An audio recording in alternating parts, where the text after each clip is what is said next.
महायान बौद्ध धर्म में शाक्य मुनि बुद्ध है।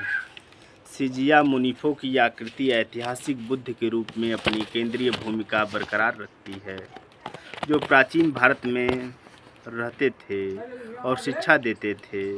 हालांकि महायान विकास उनकी प्रकृति गतिविधियों और आध्यात्मिक स्थिति की महत्वपूर्ण पुनर्व्याख्या करते हैं, जो एक लौकिक कालातीत पहचान प्रस्तुत करते हैं। अधिक मानव केंद्रित चित्रणों के विपरीत महायान कार्य शाक्य मुनि को अकल्पनीय गुणों वाले एक पारलौकिक प्राणी के रूप में प्रस्तुत करते हैं, जो एक विशाल ब्रह्मांडीय ढांचे के भीतर काम करता है। इसके अलावा महायान सूत्र अक्सर शाक्य मुनि को बोधिसत्वों, देवताओं, अन्य बौद्धों और अन्य क्षेत्रों के प्राणियों से बनी विशाल सभाओं में उपदेश देते हुए दर्शाते हैं। ये सभाएं प्रारंभिक प्रामाणिक सूत्रों के मानवीय पैमाने से कहीं अधिक है। कई महायान शास्त्रों में शाक्य मुनि को उन्नत बोधिसत्वों के लिए गहन महायान शिक्षाओं के प्रचारक के रूप में प्रस्तुत किया गया है। शाक्य मुनि के त्यागी शिक्षक के रूप में मुख्य धारा के निकाय आगम प्रस्तुतियों के विपरीत महायान ग्रंथ उनकी असीम बुद्धि, विशाल शक्ति और असीम करुणा पर जोर देते हैं।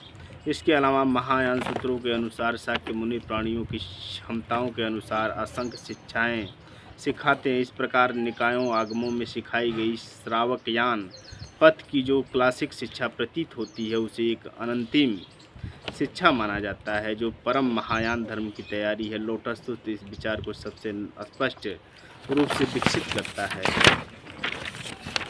जिसमें शाक्य मुनि को एक मास्टर शिक्षक के रूप में चित्रित किया गया है, जो प्राणियों को एक वाहक इकायन तक मार्गदर्शन करने के लिए विभिन्न कुशल साधनों उपाय का प्रयोग करता है, जो सभी को बुद्धत्व की ओर ले जाता है।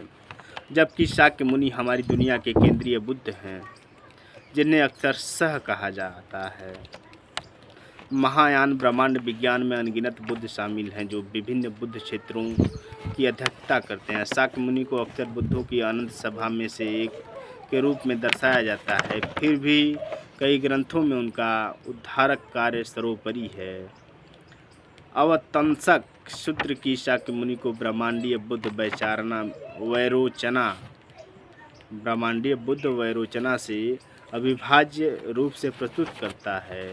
गंडव्यूह सूत्र अवतंसक का एक हिस्सा शाक्य मुनि की गतिविधियों का वर्णन सभी दुनियाओं और समयों में व्याप्त होने के रूप में करता है, जो संवेदनशील प्राणियों की खातिर विभिन्न रूपों को प्रकट करते हैं। उन्हें कभी कभी एक ऐसे बुद्ध के रूप में देखा जाता है, जो एक साथ अनगिनत रूपों, बोधिसत्व, शिक्षक या यहाँ तक कि साधारण प्राणियों में प्रकट होते हैं।